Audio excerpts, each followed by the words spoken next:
The Sandia Mountains are a very popular destination for tourists and locals to get away from the city and enjoy the outdoors without having to travel very far.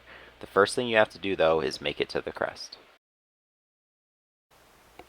Within 5 minutes as they're coming to the road up the mountain, you'll reach this sign, which is a spot where we decided to pull off and set up the camera gear. It was big shoulder, easy to pull out. There's even a little spot where you could park and go hike up. We were very lucky as we chose a Friday when the road wasn't that busy and there was plenty of open road to go test it out.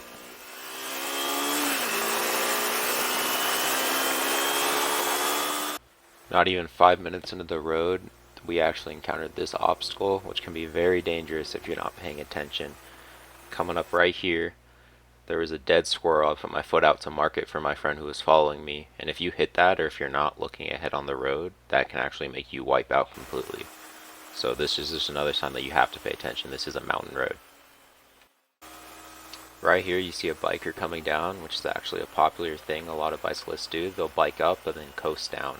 And also there's this really nice scenic overview where you're driving through a valley and the road's nice and twisty, so it's fun, but you still get the view, which you shouldn't be looking at that much, but you get to kind of take in the nature and getting away from the city.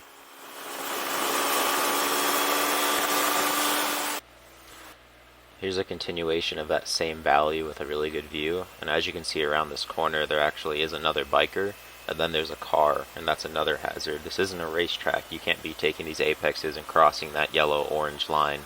You have to maintain in your lane and watch out for people. But this lower section of the road is by far the most fun. There's no tight turns. It's a lot of these squiggly road areas where you can go through them with speed and just throw the bike around. And overall, this is probably the best section of the road.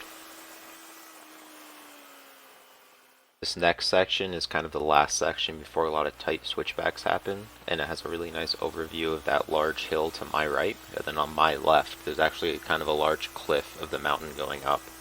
But also you have to watch out for all that overhanging shrub, as it hasn't been cut in a while, and if you hit that or you take a corner too tight, you can wipe out.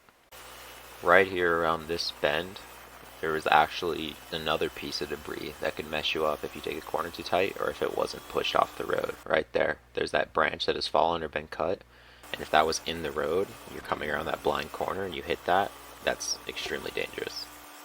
Now this clip right here highlights this parking lot where you can park and hike. There's another bike biking up.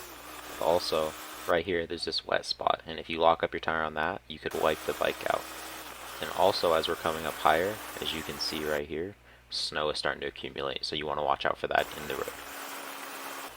Now as you saw in the clip before, snow was showing up. As we come up more, there's more and more snow on the sides of the road, and I could feel the drop in temperature at least a couple degrees. I regretted not fully zipping up my jacket because it was getting chilly. But this is where it's really dangerous, because you have to watch out for snow on the roads and stuff you could hit, and that'll come up later, but you have to watch out for obstacles within the road.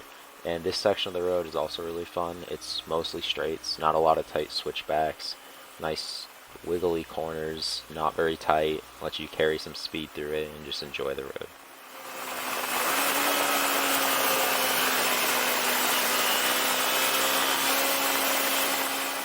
Luckily it was still warm enough to where I didn't have to worry about snow on the road specifically, but I did have to worry about other obstacles like the trees or the dead animals or the wet spots.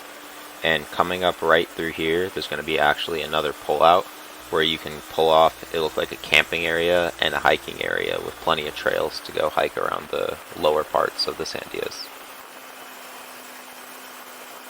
This section of the road is right before the switchbacks are really the only turns you'll be taking. As you can see, my lean angle has increased quite a bit to make these corners. The road is still in decent condition. There's not large cracks or gravel on it yet. And this is kind of the last truly just having fun part. After this, you're really zoned in and focused on making the corners and hitting the right entry speed so you don't mess up. Also, as you watch back there, there were darker spots toward the center line. That was gravel accumulating.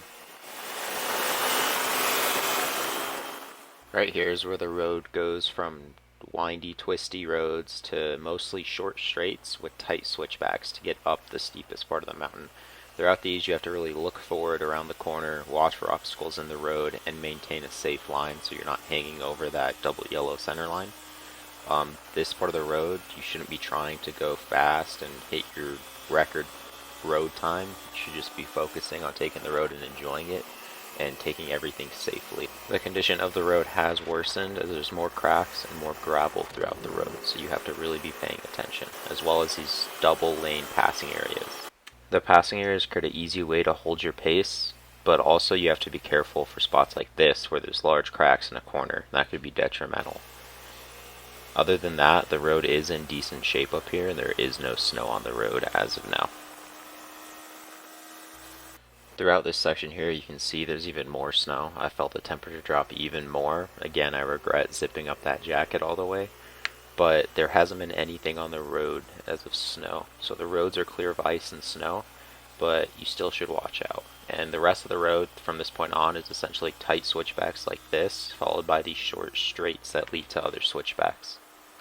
This section of the road is fun to practice these sharp turns looking through the corner with the switchbacks, and it also has a really nice view of all these trees along the side as you come up this mountain through these tight turns. And you can feel the altitude climbing, you can feel your shortness of breath, especially on a bike when you're completely exposed to the outside air and you're breathing in that cold air. One thing I had to do was not breathe out extremely hard as to not fog up my visor. This is why this road makes you be attentive on it. As I was coming up, you can see coming up right there's a dark spot, which I saw and slowed down. And when I went over it, my front tire hit it, slid out, made the whole bike wobble, and scared me. You can hear my reaction. And as you can tell, that really woke me up, and my visor fogged up, which shows how cold it is up there. And that essentially showed me, okay, I'm going to take these next corners slow, and it's just one negative of this road is there's always going to be debris in it, there's always going to be cracks, and it's never going to be a perfect road. It's not a racetrack. Through these corners, you can see there's more gravel towards the center line and cracks, which seems to get worse and worse as you head higher up. I'm not exactly sure on the reason for that, but another 2-lane passing area is right here. It's the last one on the way up, and just gives you a one last chance to pass everyone going slow. And also right here, this is the last pull out. It's a trailhead for hiking, and it's also just kind of a spot where you can pull out and take pictures. That last pull off is also where we took out the drone and got that cool shot you saw at the intro to this video, and it's very open for people who have drones who want to get nice shots. Now this right here is the last straight, and one of the best straights up the whole ride, and it's right before you reach the crest. And I'm not going to say exactly how fast I got going, but it's very nice for people going on spirited drives. Just be careful towards the end, as it ends very abruptly and you reach the crest.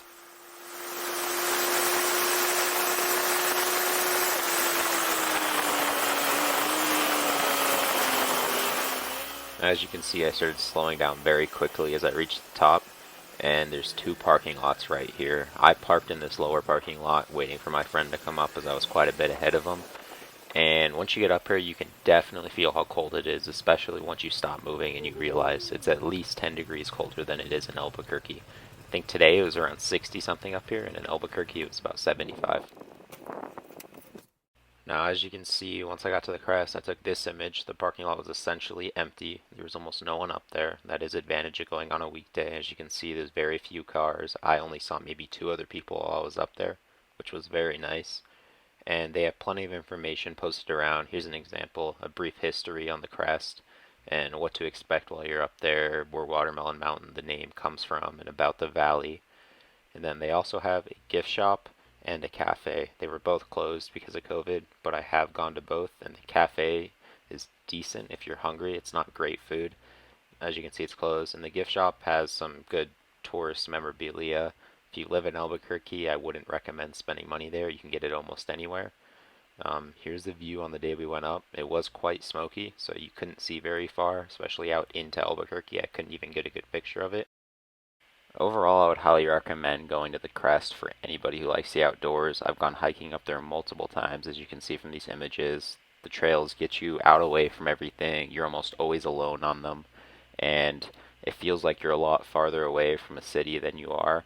There's really nice meadows you can hike to. There's really nice wooded trails.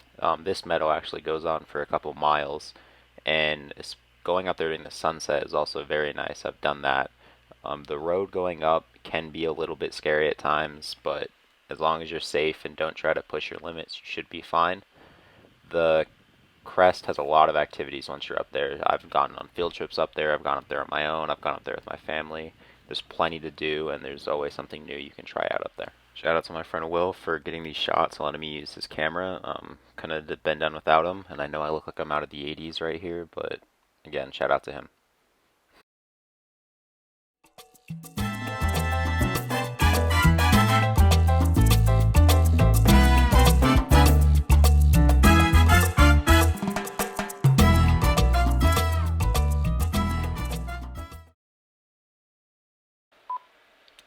Once you reach the actual crest,